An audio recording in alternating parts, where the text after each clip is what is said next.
চাইছো কেন বলো? তোমার এরকম অবস্থা হলো কি করে? ইন্দ্র, তোমাকে ছেড়ে দেওয়ার পরে আমি যাকে বিয়ে করেছিলাম না, সে আমায় চিট করেছে। আর আমার সাথে খুব খারাপ ব্যবহারও করতো। আর শেষ পর্যন্ত ও আমাকে ছেড়েই দিল। তাহলে তুমি তোমার বাড়ির লোকের সাথে কেন কথা বলোনি? তুমি যখন আমাকে ছেড়ে দিয়েছিলে তখন তো তারা তোমাকে অনেক সাপোর্ট করেছিল। আর ও যখন তোমাকে ছেড়ে দিল, তাহলে তোমার পরিবার তোমার পাশে কেন দাঁড়ালো না? আমি আমার পরিবারের কাছে কখনোই যেতে চাইনি, কারণ আমি জানতাম ওরা কখনোই আমায় মেনে নেবে না। ইন্দ্র, তুমি আমাকে এইসব কিছু আগে জানাওনি কেন? আমাদের মধ্যে ঝগড়া হয়েছিল, তাই ও আমাকে ছেড়ে একটা বিজনেসম্যান ছেলের সাথে চলে গেছিল। আর সেই সময় আমার ফিনান্সিয়াল কন্ডিশন খুব খারাপ ছিল, আর পরিস্থিতিও খুব খারাপ ছিল। হাতে এক টাকা পয়সাও ছিল না। আর সেই সময় আমার তোমার সাথে দেখা হয়েছিল। তুমি আমার খারাপ পরিস্থিতিতে আমার পাশে দাঁড়িয়েছিলে।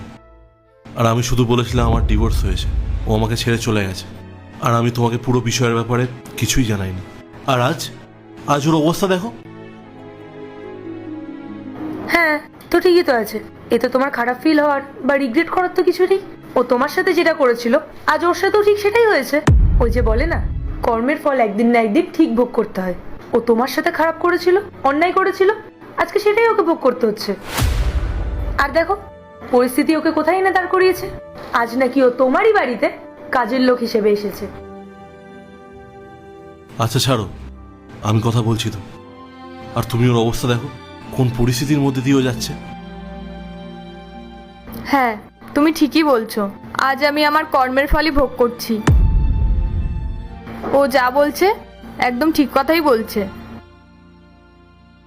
সত্যি ইন্দ্র, আমি যা করেছি তা ক্ষমার অযোগ্য।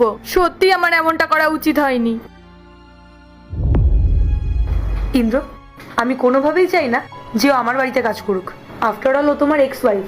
এখন হয়তো ও তোমাকে এত রিচ অবস্থায় দেখে, ওয়েল সেটেলড অবস্থায় দেখে আবার তোমাকে ইমপ্রেস করার চেষ্টা করবে। এভাবে তো আমার সংসারটা ভেঙে যাবে। তাই এর থেকে ভালো এটাই হবে যে তুমি ওকে এই বাড়িতে কাজে রেখো না। আর রিয়া, তুমি আমাকে ছেড়ে দিয়ে চলে গেছিলে, খুব খারাপ কাজ করেছিলে। দেখো, তোমার ভাগ্যে যা আছে তাই হবে।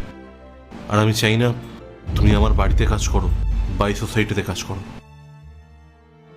That's it. আমার এইটুকুই বলার ছিল। তুমি এখন আসতে পারো। আমাকে ক্ষমা করে দিও ইন্দ্র, আমি আসলাম।